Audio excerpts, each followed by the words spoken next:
अल्हम्दुलिल्लाहि रब्बिल आलमीन अस्सलातु वस्सलामु अला सय्यिदिल अंबियाइ वल मुरसलीन नबिय्यिना मुहम्मदिन व अला आलिहि व सहबिहि अजमईन। क़ाल अल्लाहु तबारक व तआला फ़िल कलामिहिल अज़ीम बअद अन अक़ूल अऊज़ु बिल्लाहि मिनश शैतानिर रजीम बिस्मिल्लाहिर रहमानिर रहीम व लक़द यस्सरनल क़ुरआन लिज़्ज़िक्रि फ़हल मिन मुद्दकिर सदक़ल्लाहुल अज़ीम। रब्बि इश्रह ली सदरी वयस्सिर ली अमरी वहलुल उक़दतम मिन लिसानी यफ़क़हू क़ौली रब्बि यस्सिर वला तुअस्सिर वतम्मिम बिल खैर। हाज़रीन किराम अस्सलामु अलैकुम व रहमतुल्लाहि व बरकातुहू। आसान तजवीद और इजी कुरानिक ग्रामर के आज के सबक में हम पिछला लेक्चर जो है मखारिज उसी को कंटिन्यू करेंगे। हमने जाना कि हुरूफुल हिजा जो अरबी में यानी जिनको हुरूफ तहजी भी हम कहते हैं उर्दू में, उनकी तादाद 29 है और हर एक हर्फ का अपना एक मखरज है, निकलने की जगह है, जिसको हम इंग्लिश में आर्टिकुलेशन पॉइंट भी कहते हैं। पिछले लेक्चर में हमने ये जाना कि हमारे पास जो मुंह का हिस्सा है यानी हमारे होंठों से लेके हमारे हलक तक, इसमें हमारे पास 5 ऐसे मेजर एरियाज है जिसमें ये तमाम 29 के 29 हरूफ अदा होते हैं। जैसा कि इस स्लाइड में आप देख रहे हैं और पिछले लेक्चर में मैंने उसको तफसीलन आपके सामने अर्ज किया कि हमारे मुंह में यानी हमारे होंठों से लेके हमारे हलक तक 5 मेजर एरियाज है जहां से हमारे हरूफ अदा होते हैं। सबसे पहले हमने अल हलक यानी गले को ले लिया। गला यानी थ्रोट, इसमें हमारे पास 3 मखारिज है यानी 3 हरूफ निकलने की जगह हैं और इन 3 जगहों से हमारे पास असलन 6 हरूफ अदा होते हैं। और पिछला दरस यानी दरस नंबर 2 लेक्चर नंबर 2 हमारे पास उन्हीं हरूफुल हलकी यानी वो हरूफ जो हलक से अदा हो उनके बारे में था। अगर आप मिस कर गए वो लेक्चर या आप उसको रिपीट करना चाहते हैं, मैंने उसकी लिंक आपके सामने शेयर की है व्हाट्सएप ग्रुप में, तो आप उसको रिपीट कर सकते हैं। कोशिश कीजिएगा कि आप वक्त पे अपने लेक्चर में अटेंड हो जाए और जो लाइव या जो ऑनलाइन जो आप ऑन टाइम अपना लेक्चर अटेंड करते हैं, ये काफ़ी ज़्यादा बेहतर होता है कि उसकी रिकॉर्डिंग सुनी जाए। तो अल हलक में हमारे पास 6 हरूफ है। हमज़ा जो अदा होता है अक्सा हलक, अक्सा हलक उसको कहते हैं जो सीने की जानिब वाला जो हिस्सा है गले का। आइन और हा ये अदा होते हैं वस्त हलक यानी हलक के बीच वाले हिस्से से, मिडल ऑफ द थ्रोट से अदा होते हैं। और जबकि हमारे पास गईन और खा ये अदा होते हैं अदना हलक यानी जो हलक का इब्तदाई हिस्सा है, मुंह की जाने वाला हिस्सा, यानी जहां से हमारा मुंह खत्म होके हलक में दाखिल होता है, यहां से हमारे पास 2 हरूफ अदा होते हैं, गईन और खा। इन दोनों हरूफ को अदा करते वक्त थोड़ी सी खराश होती है और जो कि आप जाहिर कर सकते हैं जब मैं उनको अदा कर रहा हूं। उसके बाद हमने जाना हमारे पास अशफतान वल असनान यानी हमारे पास जबान और दांत है जिनसे हमारे पास तकरीबन 17 हरूफ अदा होते हैं। इसके बाद अल लिसान सॉरी हमारे पास अशफतान यानी होंठ है, 2 होंठ है जिनसे हमारे पास 4 हरूफ अदा होते हैं। और उसके बाद हमारे पास अल जाउफ यानी मुंह का खाली वाला हिस्सा है, जिसको आप मुंह नॉर्मली बंद करने के बाद जो खाली वाला हिस्सा रहता है, इसको हम अल जाउफ कहते हैं। इस अल जाउफ में 3 स्पेशल कंडीशन में हरूफ अदा होते हैं, उसके बारे में हम बाद में बात करेंगे। और 5वां जो मेजर एरिया है आर्टिकुलेशन पॉइंट्स का, मखारिज का, उसको हम अल खैशूम कहते हैं यानी नाक का बांसा। इसमें भी हमारे पास 2 हरूफ अदा होते हैं स्पेशल कंडीशन में, जिन्हें जब नून पे तशदीद हो, मीम पे तशदीद हो, जिस वक्त उसको गुन्ना कहते हैं। इसको भी हम आगे पढ़ेंगे। तो पिछला लेक्चर हमारे पास हरूफुल हलकी यानी उन हरूफ के बारे में था जो हलक से अदा हो, जो गले से अदा हो। आज का लेक्चर जो होगा इसमें हम वो हरूफ देखेंगे जो अदा होते हैं हमारे जुबान और हमारी दांतों की वजह से। ठीक है, याद रखिएगा कि जब भी हम जुबान की बात करते हैं, जिसको इंग्लिश में टंग कहते हैं, अरबिक में इसको अल-लिसान भी कहते हैं, इसके अरबी में हमने 4 हिस्से किए। सबसे पहला हिस्सा जो जुबान का, यानी जो गोलाई जुबान की होती है, इब्तिदाई गोलाई, यानी जो टिप ऑफ द टंग, उसके साथ साथ जो दोनों गोलाई आप देख रहे हैं, जिसको मैंने यहाँ पर ग्रीन कलर से डेजिग्नेट किया है, इसको कहते हैं तरफुल लिसान। तरफुल लिसान यानी टिप ऑफ द टंग, और टंग के साथ, टिप के साथ साथ जो पहली गोलाई होती है जुबान की, इसको अरबी में तरफुल लिसान कहते हैं। ये जुबान का पहला हिस्सा है। मैं आपको ये क्यों पढ़ा रहा हूँ, असल में जो हमारे हुरूफ अदा करने हैं, इनको हम ऐसे अदा करते हैं कि जुबान को मुख्तलिफ, जुबान के मुख्तलिफ हिस्से को मुंह के अंदर मुख्तलिफ जगहों से मिला के ये हुरूफ हम अदा करते हैं।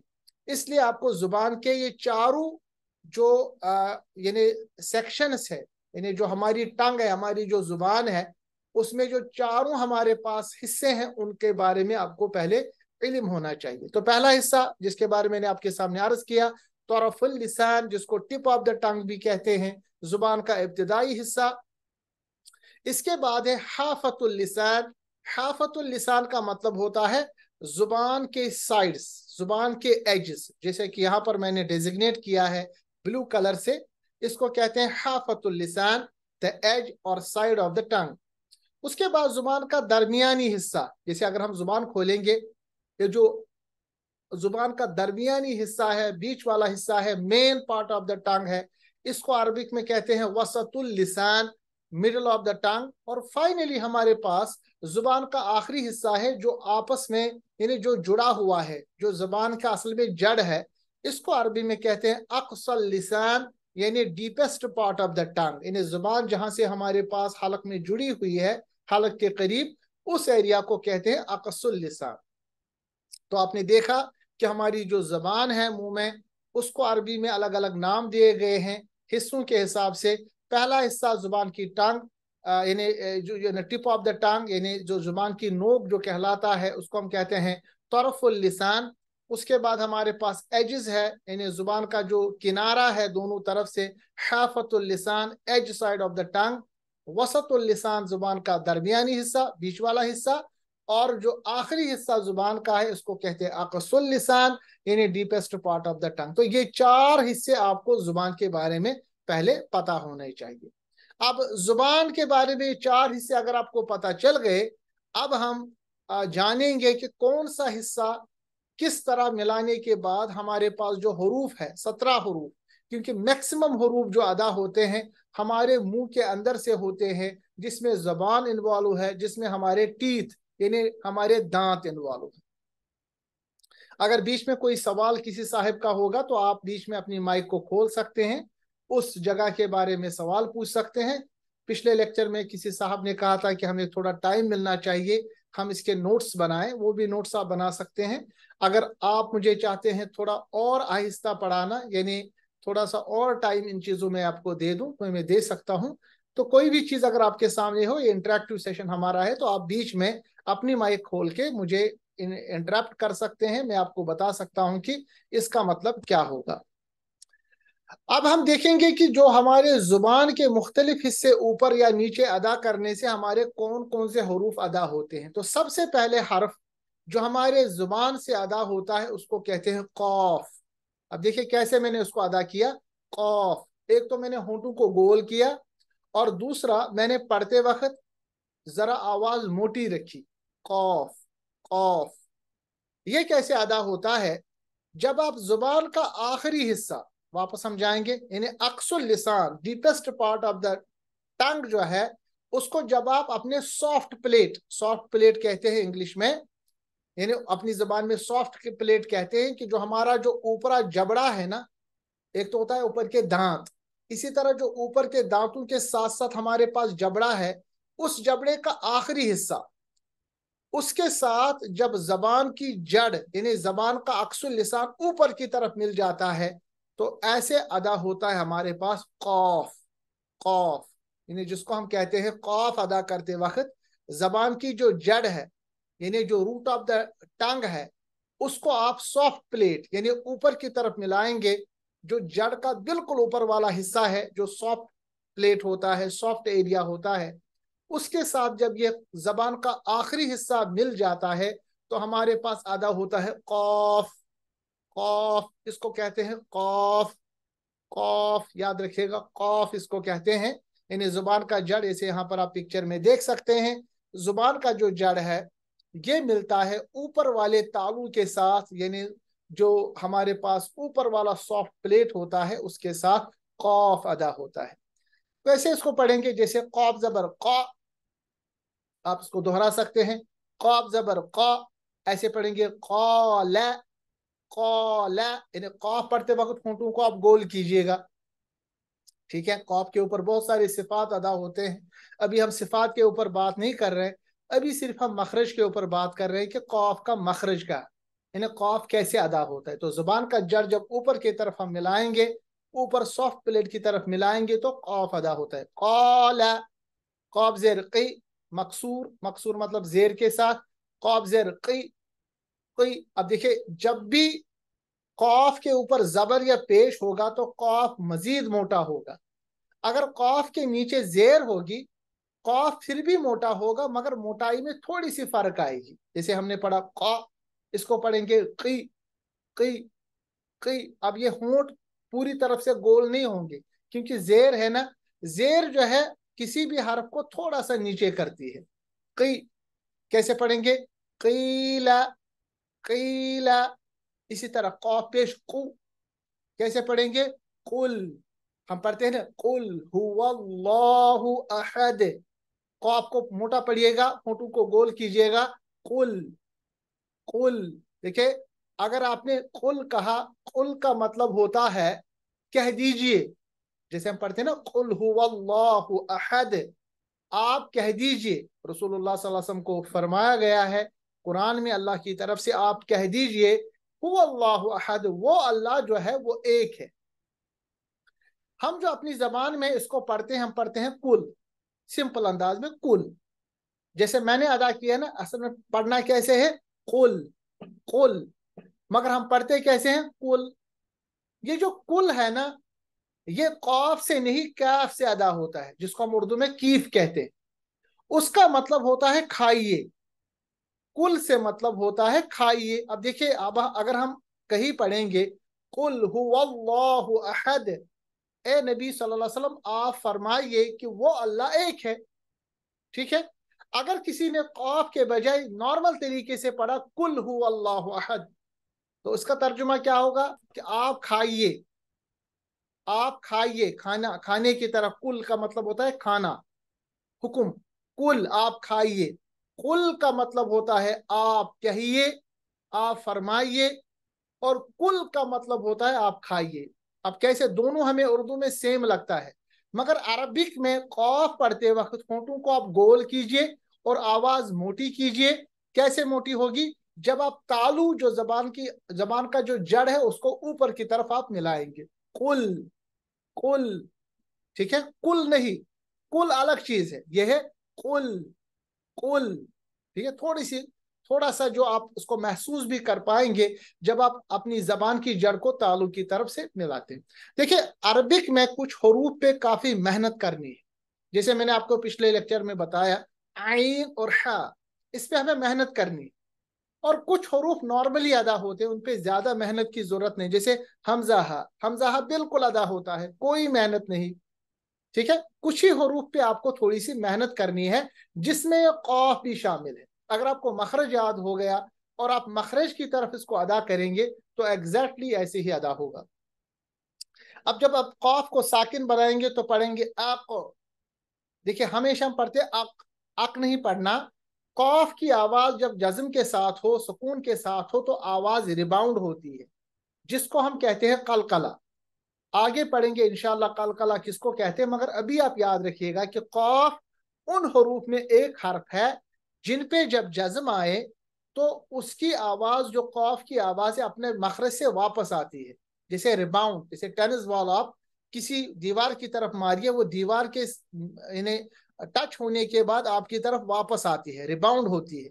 इसी तरह कौफ के ऊपर जब जज्म होगा तो कौफ की जो आवाज है वो भी वापस आएगी। जैसे क्या पढ़ेंगे हम, आक, आक नहीं पढ़ेंगे, आक, आक, वापस आएगी आक। जैसे कुरान में बहुत जगह है, जैसे यहाँ पर लिखा है अक़रबु, आक, अक़रबु, आक। आप याद रखिएगा कैसे अदा करना है, आक, आक नहीं पढ़ना है, आक। ठीक है। इसी तरह दूसरी मिसाल है एक, कौफ पे जब भी जज्म होगा, याद रखिएगा ये अब कायदा कुलिया बन गया। जब भी आप कौफ के ऊपर जज्म देखेंगे, जज्म का मतलब होता है सुकून, कौफ कौफ साकिन देखेंगे तो इस पे कलकला होगा, आक। इसी तरह एक, कुरान में इक़्तरबा सूरत है, यानी एक पारा है जो शायद 10वीं पारा है, शुरू ही इससे होती है इक़्तरबा, एक, एक। आप याद है कैसे पढ़ना है, एक ताराबा नहीं पढ़ना है, एक ताराबा। इसी तरह है उक, कैसे पढ़ेंगे, युक़रिदुल्लाह, यहाँ पर लिखा है युक़रिदु, युक़रिदु। तो क़ाफ जो हर्फ है ये अदा होता है जुबान की जड़ जो है, जुबान का जो आखिरी हिस्सा है, जुबान का जो यानी रूट है, उसको जब ऊपर के तालु के साथ हम मिलाते हैं, अपने ऊपर वाले जबड़ू के तालु के साथ मिलाते हैं तो कौफ अदा होता है। ये हर्फ मोटा पड़ा जाता है। और हमने ये भी जाना कि इस हर्फ पर जब जज्म हो तो इसकी आवाज वापस आती है, जिसको हम कलकला कहते हैं। इस चीज को, कलकला को, हम तफसीलन सिफात में पढ़ेंगे। अभी जो हमारा मौजू है वो है मखारिज, यानी कौन सा हर्फ कहां से अदा होता है। कौफ के बाद दूसरा हर्फ जो जबान के जड़ के साथ ही अदा होता है वो है कैफ। अब ये कि वो कौफ था, ये है कैफ, कैफ, कैफ। इसको उर्दू में कीफ कहते हैं, कैफ। ये कैसे अदा होता है, वही जबान की जड़, मगर अब ये सॉफ्ट प्लेट के बजाय हार्ड प्लेट, थोड़ा सा आगे अदा होगा। कौफ पढ़ते वक्त जबान की जड़ जो सॉफ्ट प्लेट है, ऊपर की जो इन्हें जो ऊपर काला जड़ है उसकी तरफ पढ़ना है। जबकि कैफ पढ़ते वक्त कौफ से थोड़ा हटकर, कौफ से थोड़ा आगे इसको अदा करना है। जबान की जड़ी होगी, मगर ऊपर जब अदा करेंगे ये हम सॉफ्ट प्लेट के बजाय हार्ड प्लेट की तरफ अदा करेंगे। When we touch the roof of the tongue on the hard plate then we make कैफ, कैफ।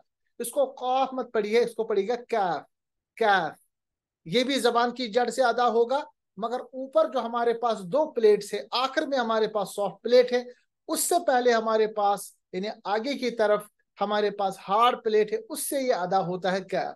अच्छा, कैफ अदा करते वक्त हमारा जो मुंह है वो गोल नहीं होता है, कैफ सीधे, कैफ। इसको किताब वाला कैफ कहते हैं।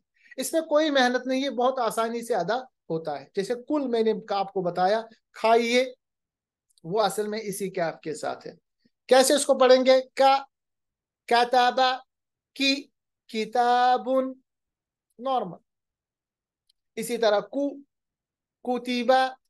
इसी तरह अक। अब याद रखिएगा, कौफ को मैंने बताया जब भी हम कौफ पढ़ेंगे तो आवाज को वापस लाएंगे जब उस पर सुकून होगा, मगर कैफ जो है जब इस पे सुकून होगा तो आवाज को वापस नहीं लाएंगे, आवाज को रोकेंगे। कैसे पढ़ेंगे, अक, इसको अक नहीं पढ़ेंगे, अक, आवाज रोकेगा, अक। कैसे पढ़ेंगे, यहां जो जैसे लिखा हुआ है नीचे, तक तुमूना, तक। बहुत सारे गलती करते हैं, पढ़ते हैं तक तुमूना, बिल्कुल गलत। क्योंकि कैफ की आवाज सुकून की हालत में रिबाउंड नहीं होती, आवाज बरकरार रहती है और ये उसी जगह रुक जाती है, तक तुमूना। इसी तरह है इक, इक। कैसे पढ़ेंगे, इक रामुन, इक रामुन। ठीक है। तो कैफ की आवाज जब हम जज्म के साथ पढ़ेंगे तो कैफ की आवाज को हम रिबाउंड नहीं करेंगे, कलकला नहीं करेंगे, आवाज को वापस नहीं लाएंगे, बल्कि अपने मखरज में ही उसकी आवाज को दबाएंगे। इसी तरह है उक, जैसे है शुक्रुन, शुक्रुन, शुक्रुन। ठीक है। तो कौफ और कैफ में थोड़ी सी फर्क आप याद रखिएगा। कौफ को पढ़ते वक्त जबान की जड़ को ऊपर के तालु जो सॉफ्ट प्लेट है उसके साथ मिलाते हैं। कैफ को थोड़ा सा आगे पढ़ते हैं, जबान की जड़, मगर ऊपर जो हार्ड वाला हमारे पास प्लेट है उसके साथ मिलाते हैं। आवाज बारीक रखते हैं, इसको मोटा नहीं रखते। और दूसरी चीज आपने कैफ के बारे में देखा कि जब भी इस पे सुकून होता है, जज्म होता है, तो इसकी आवाज रिबाउंड नहीं होती, वापस नहीं आती। तो काफ और कैफ दोनों हरूफ हमारे पास हरूफ वो है जो हमारे मुंह से अदा होते हैं। तीसरा जो है हमारे पास एक तीन हरूफ एक ही जगह से अदा होते हैं। कौन कौन सा हरफ है? जीम, शीन और या। इन तीनों का एक ही मखरज है, इन्हें तीनों हरूफ एक ही जगह से अदा होते हैं। कौन कौन सा हरफ? जीम, शीन, या। गैर मद्दा, जब इन पे मद ना हो, इन्हें या के ऊपर मद भी होती है। यहां पर हम उस या की मिसाल देंगे जिस पे मद ना हो, गैर मद्दा। जीम, शीन और गैर मद्दा या, इन तीनों का मखरज क्या है? जबान का दरमियानी हिस्सा, यानी बीच, मिडल ऑफ द टंग, दरमियानी हिस्से को हम ऊपर की तरफ मिलाएंगे। बहुत आसान, ऊपर की तरफ मिलाएंगे दरमियानी हिस्सा। जीम, शीन, या। तीनों हरूफ अदा करते वक्त बहुत आसानी से अदा होते हैं, कोई मेहनत नहीं करनी इस पे, कोई ज्यादा। जैसे उर्दू में इसको पढ़ते हैं, अरबिक में भी ऐसे ही पढ़ते हैं। कैसे? अंग्रेजी में मैंने लिखा है, when we touch the middle of the tongue, जब जबान का हम दरमियानी हिस्सा जो होता है उसको हम ऊपर वाले प्लेट के साथ मिलाते हैं, तो जीम, शीन और या। कौन सा या? जो गैर मद्दा है वो या अदा होता है। बहुत ही आसान, कोई मिसाल यानी कोई भी इसमें कोई दिक्कत पेश नहीं आनी चाहिए। जीम की मिसाल या, जी, जू, आज। अब याद रखिएगा, जीम पे भी जब जज्म होता है, सुकून होता है, जीम की आवाज भी वापस आती है, जिसको हमने नाम दिया था कलकला, रिबाउंड। जैसे कौफ की आवाज वापस आती है, जीम की आवाज भी वापस आती है। तो कैसे पढ़ेंगे? आज, इज, उज। अच्छा, शीन, शा, शी, शु, आश, इश, उश। अच्छा, शीन के पास एक चीज है कि शीन को पढ़ते वक्त आवाज फैलती है। ठीक है, इसको तफशी कहते हैं, इसको हम सिफात में भी पढ़ेंगे, मगर थोड़ा थोड़ा सा आइडिया मैं आपको भी दे रहा हूं कि हर एक हरफ में एक से जायद बहुत सारे सिफात होते हैं। या की मिसाल जो गैर मद्दा हो, या, ये, यू। क्योंकि या कभी कभी मद्दा होता है, मद्दा का मतलब लंबा करना होता है, कभी कभी नॉर्मल पढ़ा जाता है। इस वक्त ये नॉर्मल है जब इस पे जबर जेर पेश हो। या, ये, यू, आई, ई। ठीक है। अच्छा, उई कोई मिसाल है नहीं, तो याद रखिएगा उई कोई है नहीं, इसलिए इसमें हमने इन्हें कट कर दिया। अब जीम की मिसाल मुरक्कबात में, वर्ड्स में हम देंगे तो पढ़ेंगे जहादा, जहादा, है ना। इदा जा, जा, जहादा, जिहादुन, वजूहुन। कुरान की मिसालें हैं ये। ताज अलू, ताज। मैंने कहा आपको कि जीम पे जब जज्म होगा तो जीम की आवाज वापस आएगी। तो आज के लेक्चर में भी आपने ये पढ़ा कि कौफ की आवाज भी वापस आती है, कलकला कहते हैं उसको, रिबाउंड। जब उस पे जज्म होगा, जीम की आवाज भी वापस आती है। साथ साथ में आप नोट करते रहे। रिजिजन, जीम की आवाज वापस आ गई, कलकला किया। तुजिजा, यहां पे भी जीम की आवाज वापस आ गई, कलकला किया। शीन की मिसाल शाहिदा, शिकाकुन। कॉफ जब भी पढ़ेंगे मोटा पढ़ेंगे, शिकाकुन। शुहदाउ, यशउरूना, यश। शीन की आवाज फैल रही है, इसको तफशी कहते हैं। आगे इसको अच्छी तरह से पढ़ेंगे इंशाल्लाह। शुहदाउ, यशउरूना, ऐन से पढ़िएगा, यशउरूना। इसके बाद इशरूना, इश, ऐन से पढ़िएगा, इशरूना। मुशफिकूना, कॉफ को याद रखिएगा, कॉफ को हमने मोटा पढ़ा, मुशफिकूना। या की मिसाल गैर मदा, यफ़अलु, बय्यिनातुन, युखादिऊना। खा, खा को पढ़ते वक्त खराश मोटा पढ़ा जाता है। बाईउन, बाई, बाईउन, बीउन। तो ये या की यहाँ मिसालें हैं। तो हमने जाना कि जीम, शीन, या, इनको भी हम जुबान से ही अदा करते हैं। जुबान का जो मिडल ऑफ द टंग है उसको हम ऊपर के तालु की तरफ मिलाते हैं तो हमारे पास ये 3 हरूफ अदा होते हैं। तो अभी तक हमने 5 हरूफ पढ़े, कॉफ, हमने पढ़ा कैफ, और अब हमने पढ़ा जीम, शीन, या। इन तीनों 5 हरूफ के हमने मखारिज जान लिए। 3 मखारिज अभी तक हमने जुबान की वजह से पढ़े। अब जो बाकी हरूफ है जो हमारे मुंह में अदा होते हैं उसमें जुबान को मुख्तलिफ दांतों से हमें मिलाना होता है।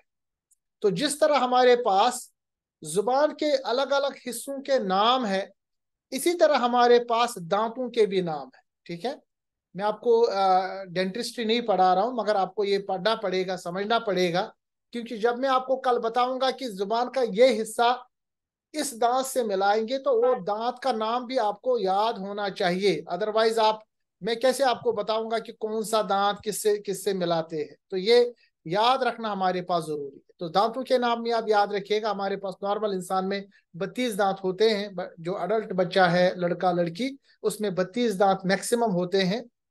32 में जो हमारे पहले 4 दांत है, ऊपर 2 मोटे जो आप देख सकते हैं, और नीचे जो उसके बराबर अपोजिट में 4 दांतों को, ये जो मैंने यहाँ पर ग्रीन से डेजिग्नेट किया है, ऊपर और नीचे बड़े वाले दांत, इनको अरबी में कहते हैं सनाया, असनाया, असनाया। इंग्लिश में उनको कहते हैं फ्रंट इंसाइजर्स। उसके बाद 4 दांत, यानी ऊपर की तरफ 2 इसके साथ साथ में, और नीचे की तरफ 2 इस सनाया के साथ साथ में, इनको कहते हैं अर्रबायात, अर्रबायात इनको कहते हैं। यानी ये 4 दांत है जो सनाया के साथ हमारे दोनों तरफ होते हैं। यहाँ एक, नीचे इस साइड में एक, और नीचे इस साइड में दूसरा। इनको हम इंग्लिश में लेटरल इंसाइजर्स भी कहते हैं। इन रुबायात के बाद 4 दांत है, ऊपर एक साइड में, एक साइड में एक एक, नीचे एक साइड और एक साइड में एक एक। इनको हम कहते हैं अनियाब। अनियाब ये भी 4 दांत है। इनको हम इंग्लिश में कैनायंस भी कहते हैं, डॉग टीथ भी कहते हैं, जिनसे हम कोई चीज काटते हैं। ये थोड़े से मोटे होते हैं, थोड़े से नोकीले होते हैं। अनियाब के बाद एक दांत ऊपर, एक दांत नीचे। जैसे कलर यहाँ आप डेजिग्नेट देख सकते हैं, कलर कोडिंग के जरिए आप इसको देख सकते हैं। इसको मैं शेयर भी करूंगा ताकि आप इसको पॉज करके अपना नोट बनाए। इनको कहते हैं अज़वाहिक, अज़वाहिक। ठीक है, उर्दू में इनको हम दाढ़ियां भी कहते हैं। कशीर पहुंच आडम, पता नहीं आप में कश्मीरी कितने लोग समझते हैं। तो इनको हम आडम कहते हैं, या अरबिक में अज़वाहिक, या उर्दू में इनको हम कहते हैं दाढ़ियां। फर्स्ट प्रीमोलर्स इनको इंग्लिश में कहते हैं। और इसके बाद 12 दांत, ऊपर 3, इस साइड में, इस साइड में 3 हो गए 6, नीचे 3 और नीचे 3, जिसको मैंने डेजिग्नेट किया है येलो कलर से, जो आप देख सकते हैं। इन 12 दांत को कहते हैं अत्तवाहिन, अत्तवाहिन। इनको भी दाढ़ियां कहते हैं, अड़म कहते हैं। सेकंड प्रीमोलर्स इनको कहते हैं। और आखिर में हमारे पास 4 दांत है, अन्नवाजिज। अन्नवाजिज जो आखिर के 4 दांत होते हैं, इनको हम विजडम टीथ कहते हैं।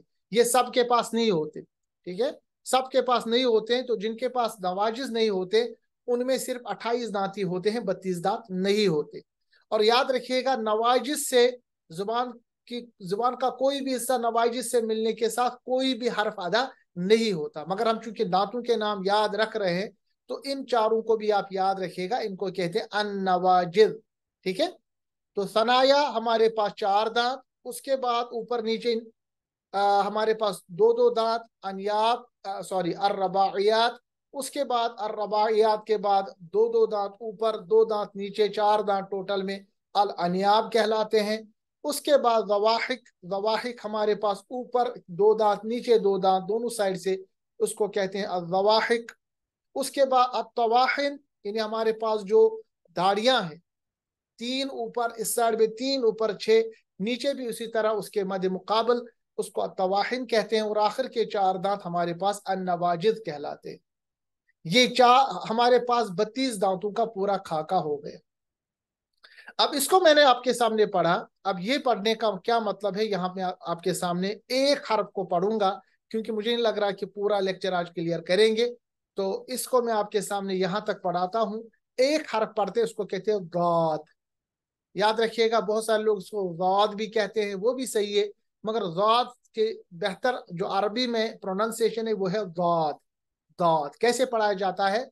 जब जबान का हमारे पास जुबान की जो करवट है, यानी जबान का जो एज है, हमारे पास जबान के चार हिस्से हैं। एक तो जबान की नोक है, दूसरा जबान का दरमियानी हिस्सा है, तीसरा जबान का जो जड़ है, उसके बाद जो दोनों तरफ से जुबान के नोक के बाद जो आखिर वाला जुबान का हिस्सा है, अगर मैं इसको आपको दिखाऊं यहाँ पर, ये वाला हिस्सा जिसका हमने नाम दिया था हाफतुल लिसान, ये वाला ब्लू कलर से, इसको हम कहते हैं हाफतुल लिसान या एज, एज और साइड ऑफ द टंग।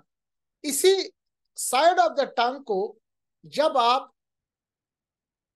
तवाहिन, तवाहिन मतलब दाढ़ियों के साथ मिलाएंगे तो गॉड अदा होता है। याद रखिएगा, ये सिर्फ एक ही तरफ अदा होगा, या तो ये दाईं तरफ अदा होगा, या जब आपका एक एज जो टंग का एज है उसको बाईं तरफ अदा करेगी, आपकी मर्जी है दाईं तरफ अदा करे या बाईं तरफ, दोनों तरफ से अदा नहीं होगा। अब आप चाहते हैं कि दोनों तरफ, यहां से भी दोनों एज एक साथ मिले, तो ये अदा नहीं होगा। इसीलिए दाद पढ़ते वक्त थोड़ा सा जो मुंह है वो टेढ़ा हो जाता है। जैसे मैं पढ़ रहा हूं गॉड, गॉड क्यों पढ़ रहा हूं मैं ऐसे? क्योंकि जबान का जो एज है, तरफुल लिसान जो है, उसको हमें तवाहिन, तवाहिन तक पहुंचाना है, ऊपर तक, दाढ़ियों तक पहुंचाना है।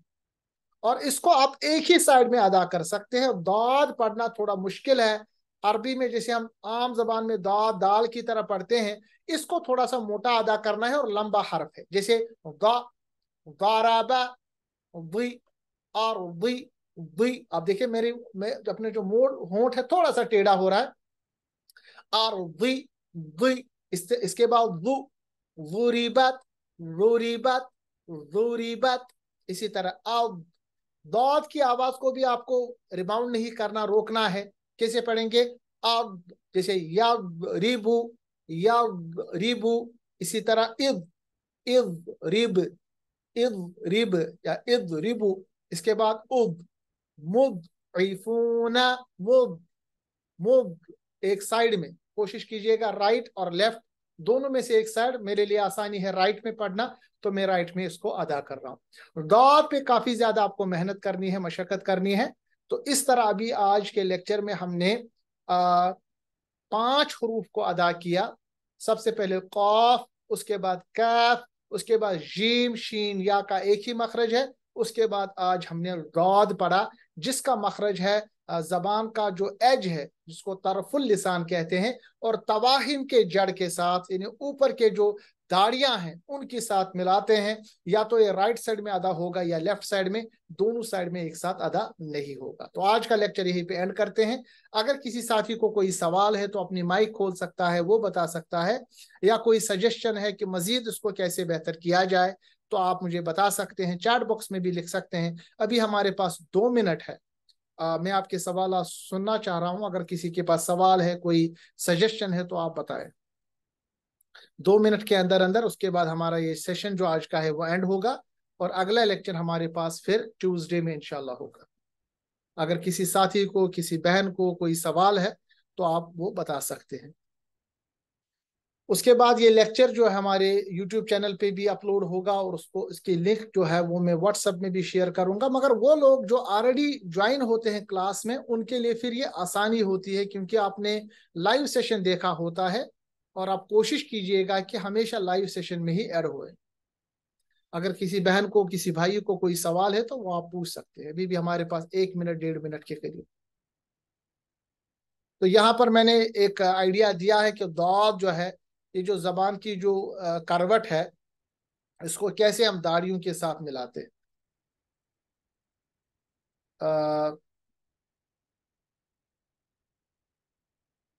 किसी साथी ने ये लिखा है, कि किसी बहन ने ये लिखा है कि ये पॉसिबल होगा कि आप हमें इसका पीडीएफ भेजें। पीडीएफ में इसलिए नहीं भेज रहा हूँ क्योंकि फिर ये देखिए पाइल अप होता रहेगा, और आप कुछ मतलब ज्यादा आपको फायदा नहीं मिलेगा। मैं कोशिश ये करता हूँ कि लेक्चर को थोड़ा सा मतलब खींचता हूँ, ताकि आपको टाइम मिले और आप खुद से अपने नोट्स बनाएं। पीडीएफ को मैं शेयर तो नहीं करूंगा, अलबत्ता जो हमारी बुक है जिसमें ये तमाम चीज़ें लिखी गई हैं, उस बुक को मैं, उसकी कॉपी को मैं PDF में आपके साथ शेयर करूंगा। मगर उसके बाद भी मैं आपसे गुजारिश करूंगा कि आप अपने नोट्स खुद बनाएं। जब आप कागज कलम हाथ में रखते हैं तो आप बहुत सारी अच्छी चीजें लिखते हैं, अदरवाइज जब आप PDF कॉपीज पे ही देखेंगे तो फिर इसका ज्यादा फायदा नहीं होता, और फिर हमारे पास PDF फाइल होता रहता है और उसका खास फायदा नहीं है। तो कोशिश कीजिएगा कि कागज कलम हाथ में रखते हुए जब हम लेक्चर दें उसको आप यूज करें, ठीक है। तो इंशाल्लाह इस पे हम आज एंड करेंगे। अल्लाह तबारक तआला से दुआ है कि हमारी कोशिश को कबूल फरमाए। व आखिरु दावाना अनिल हम्दुलिल्लाहि रब्बिल आलमीन। अस्सलामु अलैकुम व रहमतुल्लाहि व बरकातुहू।